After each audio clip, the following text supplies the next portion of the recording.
एक साइड था गब्बर सिंह, जिसके नाम से बच्चे रोते थे, और दूसरी साइड मोगैम्बो, जो बिना रीजन के खुश हो जाता था। बॉलीवुड के विलेन सिर्फ बुरा काम नहीं करते थे, वो फुल टाइम एंटरटेनर्स भी थे। आज चलते हैं एक वैकी राइड पे, बॉलीवुड के सबसे क्रीपी विलेंस जिनसे डर भी लगता था और हंसी भी आती थी। ये वो विलेंस थे जिनके डायलॉग्स मीम बन गए और style pop culture. Welcome to Filmi Vyatha, और आज हम देखते हैं कैसे मोगैम्बो, शकाल, गोगो, मैडम एक्स और सुप्रीमो ने विलनी को नेक्स्ट लेवल एंटरटेनमेंट बना दिया। Mogambo, the emperor of happiness. 1987, mister India. Screen पे एंट्री होती है एक विलन की। गोल्ड आर्मर, मिलिट्री बेस और एक ही इमोशन, मोगैम्बो खुश हुआ। इतना खुश बंदा तो मोटिवेशनल स्पीकर भी नहीं होता। मोगैम्बो के लेयर में यूनिफॉर्म सोल्जर्स, बटन और एसिड टैंक्स थे, मतलब एचआर डिपार्टमेंट से ज़्यादा creative punishment ideas. Fun fact, Amrish Puri ने मोगैम्बो के एक्सप्रेशन मिरर के सामने आवर्स तक रिहर्स किए थे। शेखर कपूर चाहते थे मोगैम्बो का लुक ग्लोबल विलेन स्टैंडर्ड का हो। रिजल्ट, एक ऐसा कैरेक्टर जो आज भी लोग कोट करते हैं जब कुछ अच्छा होता है। मोगैम्बो खुश हुआ, हम सब भी खुश हुए। शकाल, the bald bond villain of India. 1980 का शान, और विलन वर्ल्ड में एंट्री करता है एक आदमी जिसके पास है शार्क्स, अंडरग्राउंड लेयर और एक स्मूथ बॉल्ड हेड। नाम शकाल। शकाल हर मीटिंग में कोई ना कोई बटन दबाता था। कोई बंदा शॉक खा जाता, कोई शार्क फीड बन जाता। मतलब ये बंदा टीम मोटिवेशन में बिल्कुल बिलीव नहीं करता था। Trivia, Kulbhushan Kharbanda initially hesitant थे हेड शेव करने को, लेकिन रमेश शिपी ने बोला बाल जाएंगे पर लेगेसी बन जाएगी, और सही कहा। शकाल बन गया इंडिया का bald villain icon, long before Thanos और Lex Luthor. Crime master Gogo, the meme king before memes. 1994, Andaz अपना अपना। एक विलेन जिसका नाम सुन के लगता था कोई गेमिंग कैरेक्टर आ रहा है।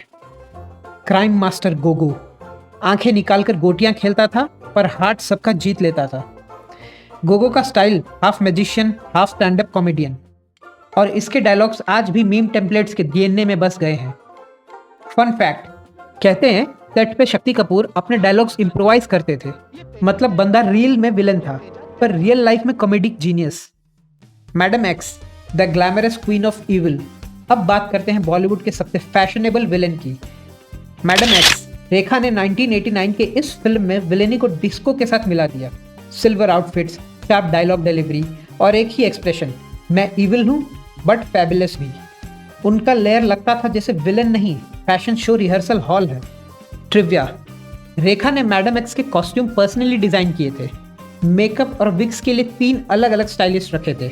एक विलन के लिए इतना एफर्ट तब रेयर था, और उन्होंने प्रूव कर दिया विलन भी ग्लैमरस हो सकता है अगर स्टाइल में किलर इंस्टिंक्ट हो। Supremo, the crime boss with A twist. अब मिलते हैं एक अंडररेटेड विलन से, सुप्रीमो फ्रॉम परवरिश 1977। इस कैरेक्टर को कादर खान ने प्ले किया था, और भाई साहब लॉजिक को छुट्टी दे दी गई थी।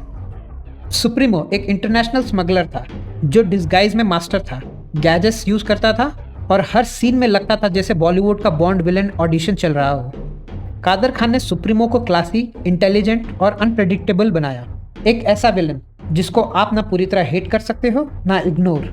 परवरिश में अमिताभ बच्चन और विनोद खन्ना की हीरोइक केमिस्ट्री के बीच भी सुप्रीमो ने अपने कॉमिक विलेनी से स्क्रीन पे अलग चार्म ला दिया, और कादर खान ने लिखा भी था उसका अपना डायलॉग, मैं क्राइम करता हूँ स्टाइल के साथ।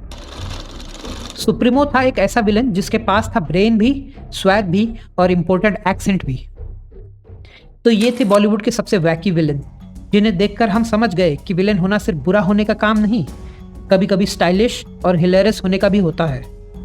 मोगैम्बो ने हमें सिखाया एक्सप्रेशन का पावर, शकाल ने डिजाइन का, गोगो ने कॉमेडी का, मैडम एक्स ने स्टाइल का और सुप्रीमो ने दिमाग का। तो कमेंट में लिखो तुम्हारा फेवरेट वैकी विलन कौन है, और अगर वीडियो पसंद आए तो एक मोगैम्बो स्टाइल लाइक जरूर कर देना, क्योंकि तभी तो मैं बोलूंगा फिल्मी व्यथा। खुश हो।